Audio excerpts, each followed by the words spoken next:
Salmo de número 30. Diz assim: exaltar-te-ei, ó Senhor, porque tu me exaltaste, e não fizeste com que meus inimigos se alegrassem sobre mim. Senhor meu Deus, clamei a ti e tu me saraste. Senhor, fizeste subir a minha alma da sepultura, conservaste minha vida para que não descesse ao abismo. Cantai ao Senhor, vós que sois seus santos, e celebrai a memória da sua santidade. Porque a sua ira dura só um momento, no seu favor está a vida. O choro pode durar uma noite, mas a alegria vem pela manhã. Eu dizia na minha prosperidade: não vacilarei jamais. Tu, Senhor, pelo teu favor, fizeste forte a minha montanha. Tu cobriste o teu rosto e fiquei perturbado. A ti, Senhor, clamei e ao Senhor supliquei. Que proveito há no meu sangue quando desço a cova? Porventura te louvará o pó? Anunciará ele a tua verdade? Ouve, Senhor, e tem piedade de mim. Senhor, sê o meu auxílio. Tornaste o meu pranto em folguedo ou em festa. Desataste o meu pano de saco e me cingiste de alegria, para que a minha glória a ti cante louvores e não se cale. Senhor meu Deus, eu te louvarei para sempre. Amém? Você pode se sentar aplaudindo esta palavra, porque é a palavra de Deus. Aleluia! É a palavra de vida, é a palavra de vitória, é a palavra que muda a nossa vida. Irmãos, vocês sabem que os salmos, nem todos os salmos são de Davi, mas a maioria sim. E os salmos de Davi, na verdade, têm conexão com algum momento da vida dele. Então, quando a gente lê o salmo, você lê o salmo assim por uma questão, por devoção, devocionalmente, né? É bom ler os salmos, isso é maravilhoso.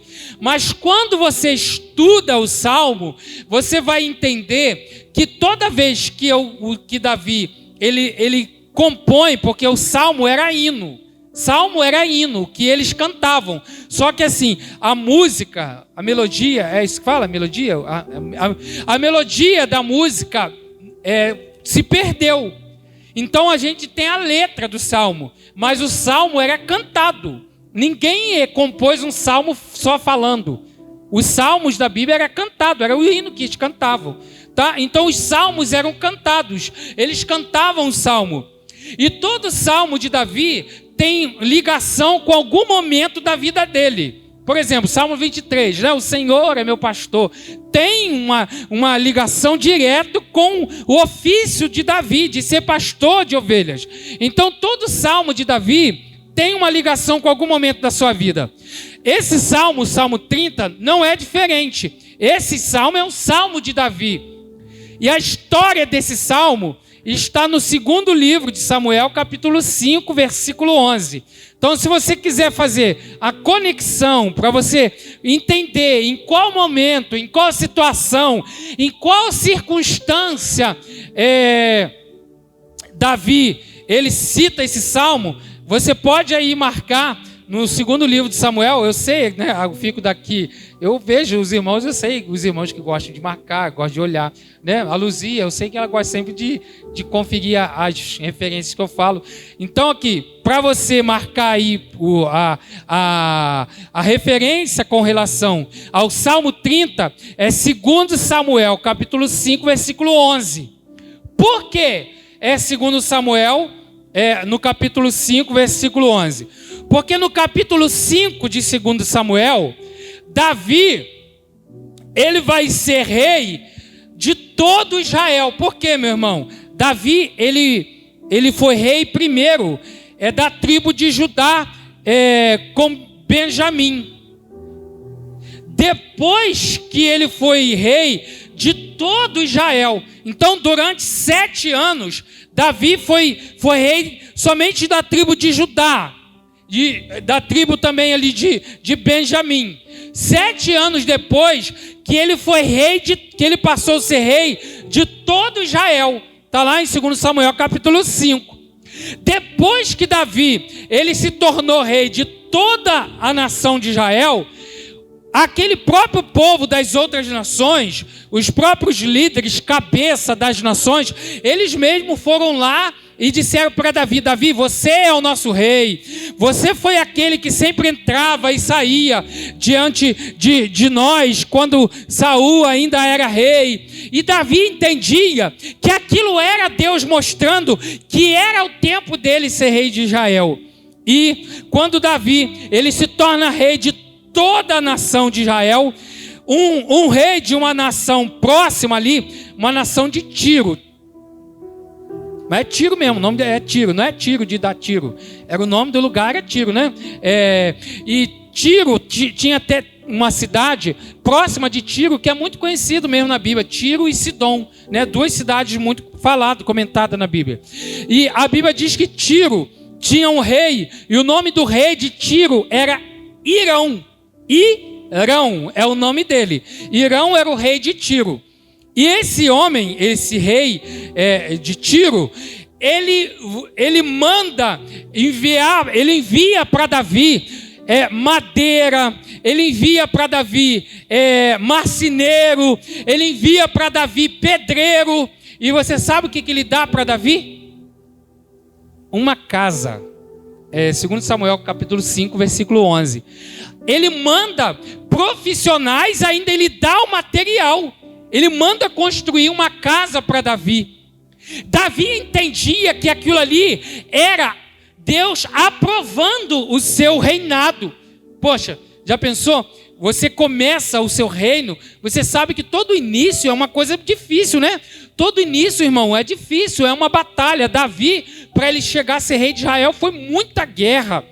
E ele vê nisto a aprovação de Deus. Por quê? Irmãos, ninguém vai viver na guerra a vida toda. Chega uma hora que a guerra tem que cessar. Senão a pessoa não trabalha, senão o rei não governa, né? Senão vai viver a vida toda guerreando. Então Davi, quando ele começa a ver essas coisas acontecer, ele começa a ver a mão de Deus. Por quê? Ele senta no trono de Israel por inteiro, e o rei manda lá. Poxa, ele manda construir uma casa para Davi. Davi é como se fosse assim: Davi ganhou uma casa de presente do rei de Tiro. E você sabe que um rei, poxa, se você sabe que o rei vai te dar uma casa, o que você imagina? Ah, o rei vai me dar uma casa de barro e daquele negócio que botava em cima da casa para ser telha. Sapê? Você acha que vai ser uma casa de barro com sapê? O rei vai te dar uma casa? O que tu imagina? Ah, o presidente vai me dar uma casa. Ele vai te dar uma casa como? Vai te dar um casarão. Ele vai fazer uma casa na medida daquilo que o representa. Por quê? A pessoa que dava, principalmente no período bíblico, meu irmão, o presente representava a pessoa que estava dando, né? E também a pessoa que estava recebendo. Então, se um rei te dá um presente, ele vai te dar um presente à altura dele que está dando, e também à altura da pessoa que está representando para ele. Então, Davi ganha uma casa de Irão. E é interessante que aí você vai lá para o Salmo 30. Davi, quando ele ganha a casa, ele ganha esse presente, ele vai compor o Salmo 30. Aí eu vou dizer para você o que Davi falou depois que ele ganhou esse presente de Irão. Aí ele vai entoar o Salmo de número 30. Por quê, irmãos? Tem uma palavra aqui muito interessante. Ele ganha um grande presente de um rei. Ele é novo ali no reinado, e para ele aquilo é uma coisa muito importante. Mas ele vai fazer um salmo de agradecimento a Deus. Ele vai louvar a Deus por aquilo que aconteceu com ele. Aí sabe o que ele fala? Lá no Salmo 30. Exaltar-te-ei, ó Senhor, porque tu me exaltaste. Por quê? Por que Deus exaltou ele? e não fizeste com que meus inimigos se alegrassem sobre mim. Ele está dizendo, eu te exaltarei, porque tu me exaltaste. Por quê? Ele recebe o reconhecimento de outro rei. Ele recebe um presente. Um homem que viveu, irmãos, mais de 10 anos fugindo de Saul. Davi sofreu demais. Davi era perseguido. Davi passava muito aperto, muita dificuldade. Ele chegou a dizer, eu sou comparado como um cão morto. Eu não tenho paradeiro, não tenho sossego. Onde eu vou, Saul quer me caçar, quer me matar. Davi não tinha sossego, ele não ficava parado dentro de casa para ter um descanso. E ele chega no trono de Israel, ele chega a ser rei de Israel, e ele diz, eu te exaltarei, porque tu me exaltaste. Senhor meu Deus, clamei a ti, e tu me saraste. Senhor, fizeste subir a minha alma da sepultura. Viu como eu disse aqui? Fizeste subir a minha alma da sepultura. Conservaste minha vida para que não descesse ao abismo. Irmãos, isso aqui ele está falando uma verdade da vida dele. Davi sofreu demais. Davi vivia correndo de um lado para outro. Davi já chegou próximo da morte de Saul. Está pronto para meter a mão em Davi, e ele consegue escapar por um milagre de Deus. Por isso que ele fala, conservaste a minha alma, a minha vida, para que não descesse ao abismo. Aí ele diz assim, em Salmo, versículo 4, cantai ao Senhor, vós que sois seus santos, celebrai a memória da sua santidade, porque a sua ira dura só um momento, no seu favor está a vida. Aí ele fala assim, ó, o choro pode durar uma noite, mas a alegria vem pelo amanhecer. Sabe o que ele está falando? Você pode passar um tempo de dificuldade, você pode passar um tempo de luta, mas daqui a um tempo Deus vai enviar um alívio para você. Deus vai enviar um socorro para você. Vai chegar o tempo da bênção, vai chegar o tempo da vitória. Ele está dizendo que ele não vai viver chorando a vida toda. Ele está dizendo aqui que ele não ia viver a vida toda fugindo de Saul. Porque imagina, irmãos, uma pessoa que não tem paz na vida, é difícil, né? É muito difícil. A pessoa não tem sossego. É muito sofrida a vida da pessoa. Davi, ele pedia às vezes pessoas para poder dar alimento para ele, para o seu povo. E Davi sofria. Depois que ele começa a ver as bênçãos de Deus acontecer na vida dele, aí ele fala assim, ó, o choro dura uma noite, mas a alegria vem pela manhã, porque isso estava acontecendo com ele, porque ele estava vivendo o tempo da alegria, o choro já tinha passado, ele estava vivendo o tempo da bênção e da vitória. Aleluia. Aí ele dizia assim, ó, aí no versículo 6, aí entra uma questão importante. Eu dizia na minha prosperidade, não vacilarei jamais. Aqui que entra a questão importante. Sabe por quê? Porque ele dizia assim, ó, o que ele disse? Eu dizia na minha prosperidade. Por quê? Porque agora no Salmo 30, ele está vivendo o tempo da prosperidade. Por quê? Porque agora não tem mais ninguém perseguindo. Agora ele tem mesa farta. Agora ele senta num banquete. Agora ele tem o melhor tipo de comida. Por quê? Porque agora ele é rei. Porque agora tem alimento trazendo para a sua mesa todo mês. O povo tinha a obrigação de dar o imposto, de pagar. E aquilo era para o sustento do rei. Ele teve as suas mulheres, ele teve os seus filhos, ele ia para a guerra, vencia as guerras, o nome dele estava ficando muito famoso, o reino de Davi estava crescendo, ele estava ocupando espaço. O que ele pensa? Na minha prosperidade não vacilarei jamais. Sabe por quê, irmãos? Porque tem pessoas que quando ele melhora de vida, ele esquece de Deus. Tem pessoas que se ele comprar uma bicicleta, ele já muda. O cara estava a pé, comprou uma bicicleta e já muda. Comprou um carro. E, irmão, e o culto? E agora? puxa vida, agora não está dando, eu tenho muita coisa para fazer. Às vezes, rapaz, agora eu estou tendo que passear, eu tenho que ir no shopping, eu tenho que fazer tudo que eu não fiz a vida toda. Sabe por quê? No dia da prosperidade, ele fez o oposto, ele esqueceu. Ele esqueceu de Deus. Quantas pessoas, quando está na prova, quando está na luta, está ruim, ele vai buscar Deus. Senhor, me socorre, me ajuda, me socorre, me ajuda, me ajuda, me socorre. Tem misericórdia de mim. Vai para o monte, vai para o vale. Onde você falar que tem oração, ele está indo. E faz jejum e não sei o quê. Mas quando o negócio melhora, cadê? Como que isso acontece? Davi não. Ele está dizendo, na prosperidade não vacilarei jamais. Sabe por quê, irmãos? Eu não estou, claro, eu não estou dizendo aqui, eu vou explicar aqui, porque para os irmãos entenderem.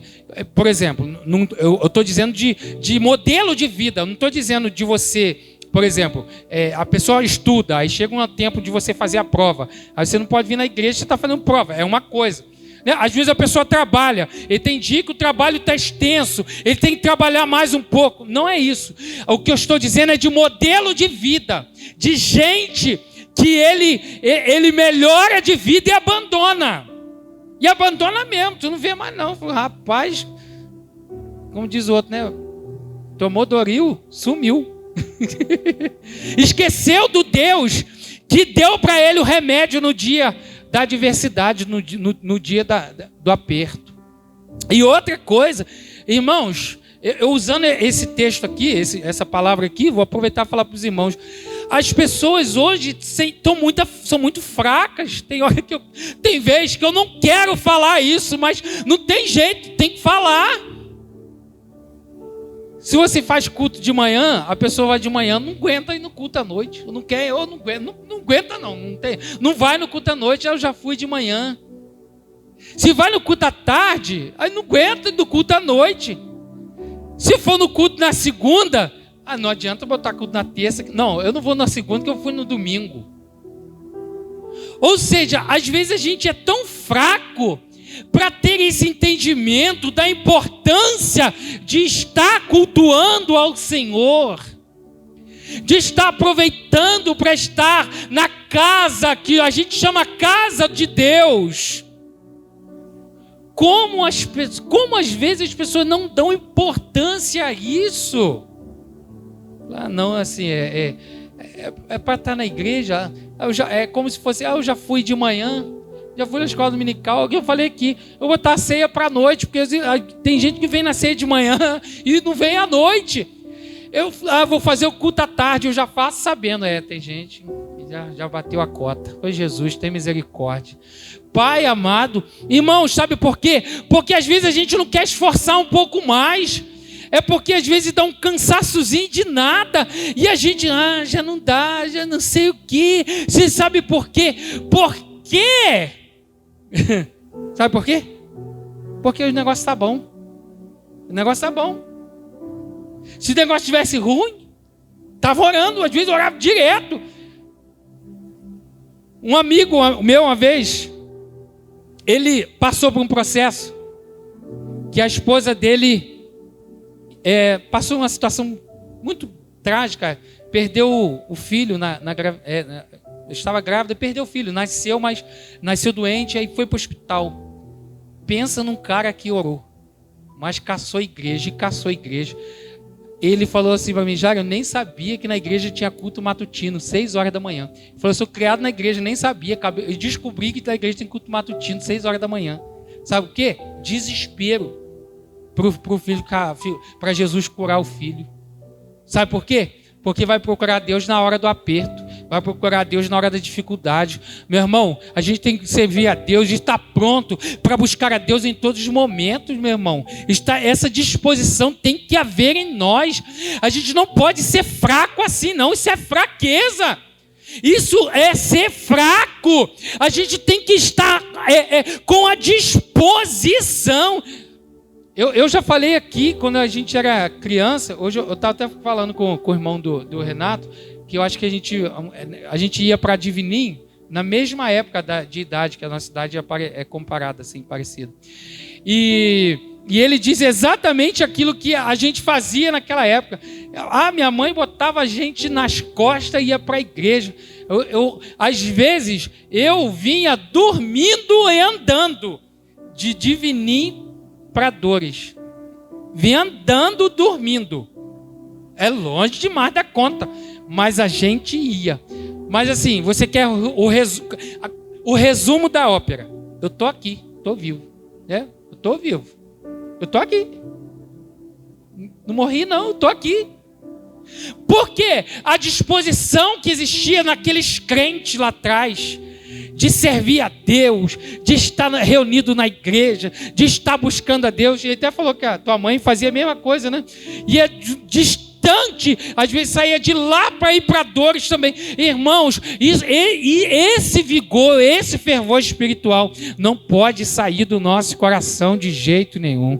Essa disposição de servir a Deus, de fazer a vontade de Deus, não pode sair do nosso coração. O salmista Davi, ele disse que na prosperidade, ele disse que ele não ia vacilar. Mas eu vou usar a palavra aqui do salmista. Tem muito crente que na hora da prosperidade ele vacila. Dá mole aqui de um lado, né? Usando a linguagem aqui do carioquês. Ele vacila de um lado, ele vacila. Meu irmão, mas Deus está vendo aquilo que nós estamos fazendo e a disposição do nosso coração. Preste atenção. O salmista, ele cita esse salmo quando Deus o abençoou, quando Deus deu para ele o descanso nos tempos de dificuldade que ele tinha vivido. Será que tem pessoas que ele precisa que Deus bota ele de novo na luta? Será que tem pessoas que para servir a Deus ele tem que viver sempre no aperto?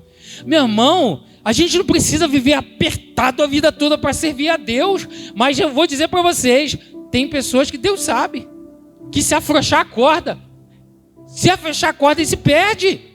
E às vezes, por misericórdia, para o abençoado de Deus ser salvo, ele tem que viver no aperto. Porque o dia que Papai do Céu melhora a situação, fica tão light, tão suave, que não tem mais essa devoção, esse fervor, essa entrega para servir a Deus. Mas eu quero dizer para você que isso não pode sair do nosso coração, meu irmão. Isso não pode sair de nós. O versículo 7 diz assim: Tu, Senhor, pelo teu favor, fizeste força a minha montanha. Tu encobriste o seu rosto e fiquei perturbado. Olha o que ele está dizendo. Se Deus encobrir o seu rosto, acabou. Eu fico uma pessoa perturbada. O que ele está dizendo? Eu não consigo viver sem a presença de Deus. Eu não consigo viver sem esta comunhão. Porque ele está dizendo que se Deus encobrir o seu rosto, acabou, eu fico perturbado. Você sabe o que é perturbado? É uma pessoa que não tem paz, é uma pessoa que não tem sossego, uma pessoa que não tem, ele não tem paz em si. O que ele está dizendo? Eu posso ser rei de Israel, eu posso estar vivendo uma prosperidade, mas se Deus cobrir o seu rosto de mim, eu fico uma pessoa perturbada. Eu não fico em paz e eu não fico bem. O que ele está dizendo? Que não adianta você ter uma vida boa se você não tiver Deus. Se o rosto de Deus estiver como se fosse encoberto para você. Meu irmão, preste atenção nisso. Isso não tem sentido para a vida do salmista. Isso não pode ter sentido também para a nossa vida. Se você tiver uma vida de prosperidade, no sentido, uma vida tranquila, uma vida de paz, mas se não estiver bem com Deus, o salmista está dizendo que é uma vida perturbada. Aleluia.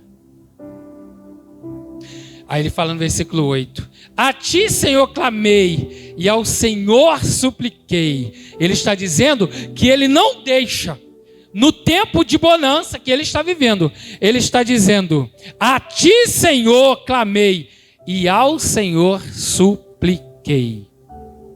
Que proveito há no sangue? Quando desço a cova, porventura te louvará o pó, anunciará a ele a tua verdade?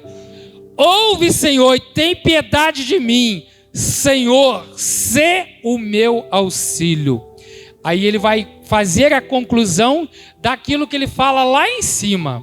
Ele vai trazer a repetição que é uma conclusão. Ele está dizendo: tornaste o meu pranto em festa, desataste o meu pano de saco e me cingiste de alegria. Sabe, pano de saco, os judeus, eles usavam quando era tempo de luto. Eles colocavam o pano de saco para demonstrar que eles estavam de luto, que eles estavam tristes. Então eles vestiam um pano de saco. E o salmista Davi está dizendo: desataste o meu pano de saco e me fizeste e me cingiste de alegria. Aleluia. Ele está dizendo o quê? Que o tempo do choro passou, que Deus tirou o pano de saco, jogou fora e cingiu, vestiu ele de alegria. O pano de tristeza foi tirado e foi colocado sobre ele o pano da alegria, a veste da alegria, a vestimenta da alegria. Deus colocou sobre a vida dele. Isso não é bênção, irmãos? Oh, glória a Deus. Para que a minha glória a ti cante louvores e não se cale. Senhor meu Deus, eu te louvarei para sempre. Oh, aleluia, glória a Deus. Olha aqui que ele fala no versículo 12, ó. Para que a minha glória a ti cante louvores. O que ele está dizendo aqui? A glória de quem? É a glória de Deus? Não, ele está dizendo a glória dele. O que ele está dizendo? A vida que eu estou vivendo agora, que o Senhor me deu, esta vida boa, essa vida abençoada, ele está dizendo: a minha glória a ti cante louvores. Ele está dizendo que aquilo que Deus deu para ele, das coisas boas, que aquilo seria um motivo de louvar ao Senhor. Aleluia. E não se calar. Senhor meu Deus, eu te louvarei para sempre. Aleluia!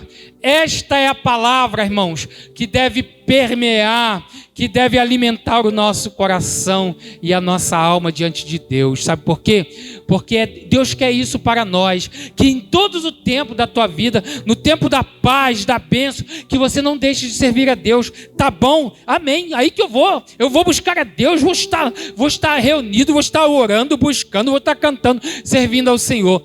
Mas, irmãos, só Jesus na causa, porque às vezes é tão fácil desanimar, é tão fácil desistir, às vezes dá uma dorzinha na orelha, não chega nem na cabeça ainda, a gente já está, Senhor, eu estou sentindo tão mal, Jesus, está tão ruim para mim, uma dorzinha na orelha. Irmão, é o tempo de levantar a cabeça, se colocar de pé. Jesus está com você, Deus está contigo, Ele está te sustentando, Ele está te abençoando. Amém?